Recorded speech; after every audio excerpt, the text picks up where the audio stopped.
आप सभी को मेरा नमस्ते, वंदे मातरम, जय हिंद, जय जिनेंद्र। आज हम कार तथा ऊर्जा के शेष बचे आंकिक प्रश्नों को हल करेंगे।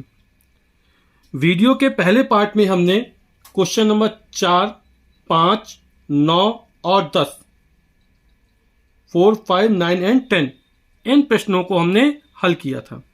तो क्वेश्चन नंबर 14 पढ़ते हैं।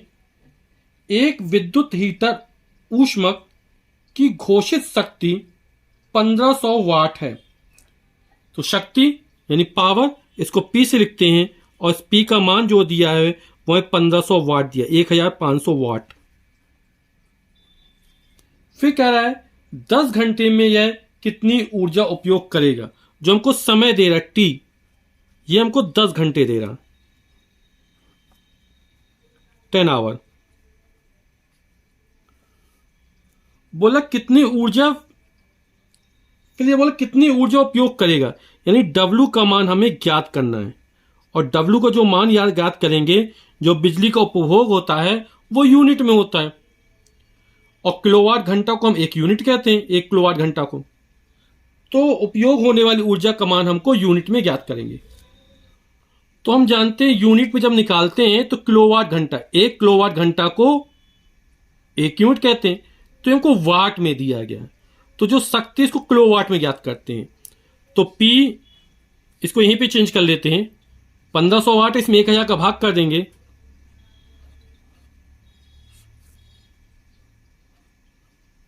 तो किलोवाट में चेंज हो जाएगा। तो ये निकल आएगा हमारा 1.5 किलोवाट। तो उपयोग की गई ऊर्जा W बराबर होता है P इंटू T, शक्ति और गुणे लिया गया समय। P का जो मान है वो 1.5 किलोवाट है, T का मान 10 घंटे है।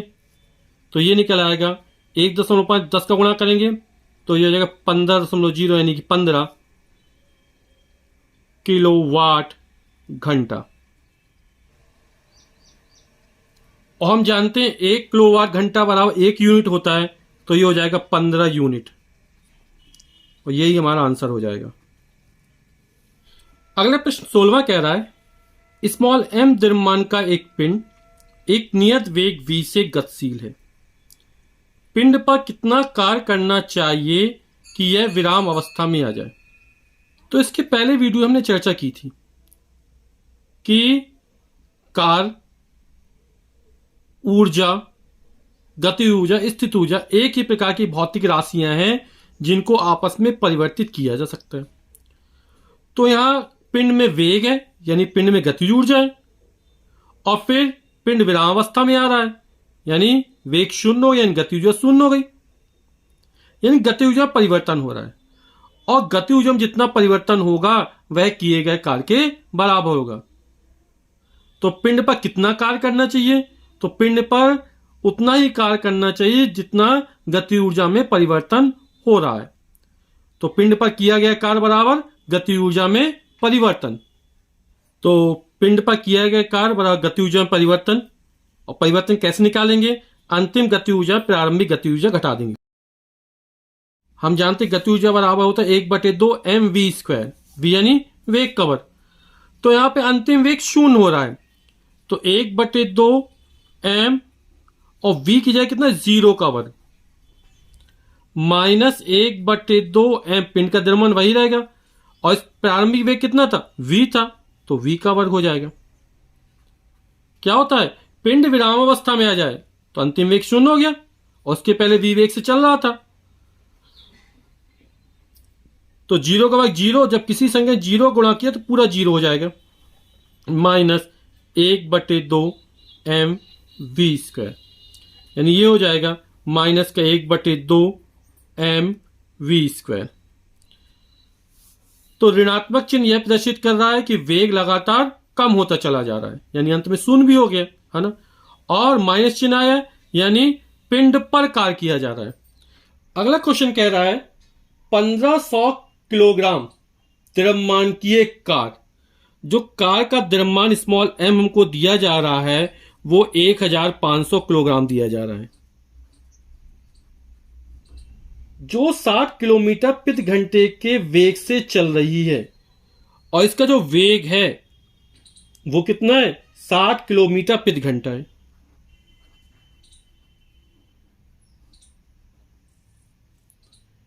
रोकने के लिए किए गए कार्य का परिकलन कीजिए। अब रोकना है यानी अंतिम वेग कितना हो रहा है, 0 हो रहा है, यानी प्रारंभिक वेग को हम u से लिखते हैं, तो u बराबर 60 किलोमीटर प्रति घंटा हो गया, और लास्ट में जो वेग हो गया वो 0 हो गया। हमें एक चीज का ध्यान रखना पड़ता है, जो मात्रक होते हैं वो एक ही पद्धति में होनी चाहिए।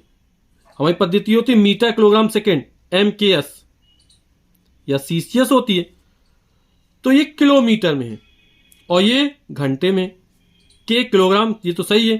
तो किलोमीटर प्रति घंटे को हम किस में चेंज करें, मीटर प्रति सेकंड में बदलेंगे। तो हम जानते हैं 60 किलोमीटर, 1 किलोमीटर 1000 मीटर होते हैं, तो 1000 का गुणा कर देंगे, बटे में घंटा है, 1 घंटे में 60 मिनट होते हैं और 1 मिनट में 60 सेकंड होते हैं, तो ये जो आएगा वो मीटर प्रति सेकंड में आएगा। 60 से 60 हमारा कैंसिल हो जाएगा, 1 जीरो से 1 जीरो कट गया, 100/6 आएगा, और 2 से कट जाएगा तो 50/3 हो जाएगा। तो जो प्रारंभिक वेग हमारा था जिससे गाड़ी चल रही थी वो 50/3 मीटर प्रति सेकंड था। रोकने के लिए किए गए कार्य की गणना करनी है। इसके पहले हमने सवाल लगाया था कि चूंकि वेग है तो गतिज ऊर्जा है, तो गतिज ऊर्जा में जितना परिवर्तन होगा वह किए गए कार्य के बराबर होगा। तो कार्य को रोकने के लिए किए गए कार्य बराबर गतिज ऊर्जा में परिवर्तन, और परिवर्तन कैसे निकालते हैं, अंतिम वाले से प्रारंभिक को हटा देते हैं, यानी अंतिम गतिज ऊर्जा माइनस प्रारंभिक गतिज ऊर्जा। अंतिम वेग हमारा v है तो अंतिम गतिज ऊर्जा हाफ mv² हो जाएगी, क्योंकि पिंड का द्रव्यमान वही रहेगा, कार्य का द्रव्यमान थोड़ा ना बदल जाएगा, और हाफ mu², u हमारा प्रारंभिक वेग है। तो सबके मान रख देते हैं, 1/2, m का मान 1500 है, 1500, और v का मान 0 है तो 0 का वर्ग, माइनस 1/2, m का मान 1500, u, और u का मान हमारा 50/3 का वर्ग, 0 का वर्ग 0, और जब 0 गुणा होगा तो ये पूरा 0 हो जाएगा, माइनस 1500 में 2 का भाग करेंगे आगे 750 गुणे 50/3, 50 का वर्ग, 5 का वर्ग 25, और 1 0 का वर्ग 2 0, यानी 50 का 2500 हो जाएगा 2500, 3 का वर्ग हो जाएगा 9, माइनस आ जाएगा, 3 से काट देंगे, 3 दूनी 6, 7, 1 बचा 3 5 15, 250 गुणे 2500/3,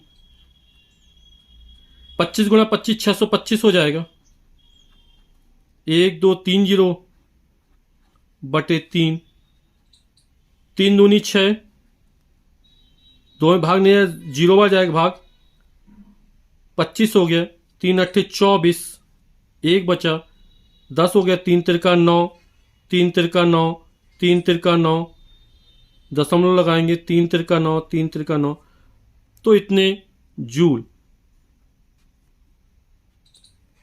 की आकार निकल आएगा। क्वेश्चन नंबर 18 कह रहा है, निम्न में से प्रत्येक स्थिति में स्मॉल m द्रव्यमान के एक पिंड पर एक बल F लग रहा है। ये सारे के सारे पिंडों का द्रव्यमान m है और इस पर एक बल F लग रहा है जो विभिन्न दिशाओं में लग रहा है। विस्थापन की दिशा पश्चिम से पूर्व की ओर है, यानी पिंड इस दिशा में विस्थापित हो रहा है, पश्चिम से पूर्व की ओर विस्थापित हो रहा है, जो एक लंबे तीर से प्रदर्शित किया गया है। यहां पे जो तीर की लंबाई है इस दिशा में, इससे प्रदर्शित किया जा रहा है। चित्रों को ध्यानपूर्वक देखिए और बताइए कि किया गया कार्य ऋणात्मक है, धनात्मक है या शून्य। पहले चित्र में देख रहे हैं हम कि पिंड इस दिशा में विस्थापित हो रहा है और बल ऊपर की दिशा में लग रहा है। क्षैतिज विस्थापन है, बल ऊर्ध्वाधर ऊपर की ओर लग रहा है। इनके बीच बनने वाला कोण कितना होगा, बल और विस्थापन 90 अंश का कोण होगा, है ना। तो जब बल और विस्थापन बीच 90 अंश का कोण होगा तब किया गया कार्य कितना होगा, शून्य होगा। एक सूत्र होता है W बराबर FS cos थीटा, जहां थीटा बल और विस्थापन के बीच बनने वाला कोण है। तो यहां पर 90 रख देंगे तो cos 90 का मान कितना हो जाएगा, 0 हो जाएगा। तो लगने वाले बल का जो मान होगा वो हमारा 0 हो जाएगा। फिर यहां पर देख रहे हैं बल इस दिशा में लग रहा है और विस्थापन भी इसी दिशा में हो रहा है, यानी बल और विस्थापन दोनों एक ही दिशा में हो रहा है, यानी जिस दिशा में बल लग रहा है उसी दिशा में विस्थापन हो रहा है। तो जब बल और विस्थापन दोनों की दिशा एक ही होती है तब जो किया गया कार्य होता है वो हमेशा धनात्मक होता है, पॉजिटिव होता है। और दोनों एक ही दिशा बनने वाले को कितना 0 होगा और cos 0 का मान 1, तो किया का कैसा मिल रहा है, धनात्मक मिल रहा है। सूत्र से भी स्पष्ट है। अब यहां पर देख रहे हैं बल इस दिशा में लग रहा है F और विस्थापन इस दिशा में, दोनों क्या है, एक दूसरे विपरीत दिशा में। तो जब बल और विस्थापन एक दूसरे ठीक विपरीत दिशा में होते हैं तो बनने वाला कोण 180 अंश होगा। तो किया गया कार्य हमेशा ऋणात्मक होता है जब बल और विस्थापन ठीक एक दूसरे विपरीत दिशा में हो, यानी बनने वाला कोण कितना हो, 180 अंश हो। cos 180 रखेंगे इसका मान ऋणात्मक होता है, माइनस का 1 होता है, तो किया गया कार्य कैसा, ऋणात्मक होगा। यानी पहली स्थिति में किया गया कार्य 0 है, 0। जब बल और विस्थापन दोनों एक ही दिशा में होते हैं तब किया गया कार्य धनात्मक होता है। जब बल और विस्थापन दोनों ठीक एक दूसरे विपरीत दिशा में होते हैं, बनने वाला कोण 180 अंश है, तो किया गया कार्य ऋणात्मक होता है। क्वेश्चन नंबर 20वां कह रहा है 4 युक्तियां जिनमें प्रत्येक की शक्ति 500 वाट है। तो शक्ति को P से लिखते हैं, तो P का जो मान हमको दिया गया है वो 500 वाट दिया गया है। 10 घंटे तक उपयोग में लाई जाती है। जो समय दी जा रहा है T वो हमको 10 घंटे दिया जा रहा है, 10 आवर। इनके द्वारा व्यय की गई ऊर्जा किलोवाट घंटा में परिकलित कीजिए। W का मान हमको ज्ञात करना है, तो किलोवाट घंटा में ज्ञात करना है। ये हमको किस में दिया, वाट में दिया। किस में चेंज करना है, किलोवाट में चेंज करना है। तो हम जानते हैं 1 किलोवाट बार 1000 वाट होता है, तो वाट को जब किलोवाट में चेंज करें तो 1000 का भाग कर देंगे तो हो जाएगा 500 बटे 1000, तो आएगा 2 0 2 कैंसिल हो जाएंगे, 5 में 10 का भाग के 0.5 किलो वाट। और व्यय की गई ऊर्जा W बराबर होता हम जानते हैं शक्ति गुणे लिया गया समय T। P का मान 0.5 है और T का मान 10 है, 10 पना 50, 5.0 किलोवाट घंटा। तो ये 5 किलोवाट घंटा निकल आया एक युक्ति के लिए। और ऐसी कितनी युक्तियां हैं, 4 युक्तियां हैं, तो हम 4 का गुणा कर देंगे। तो 4 युक्तियों में व्यय ऊर्जा, एक युक्ति में व्यय ऊर्जा 5 किलोवाट घंटा है, तो 4 युक्तियों 4 का गुणा कर देंगे तो 4 पंचे 20 किलोवाट घंटा, यही हमारा आंसर हो जाएगा।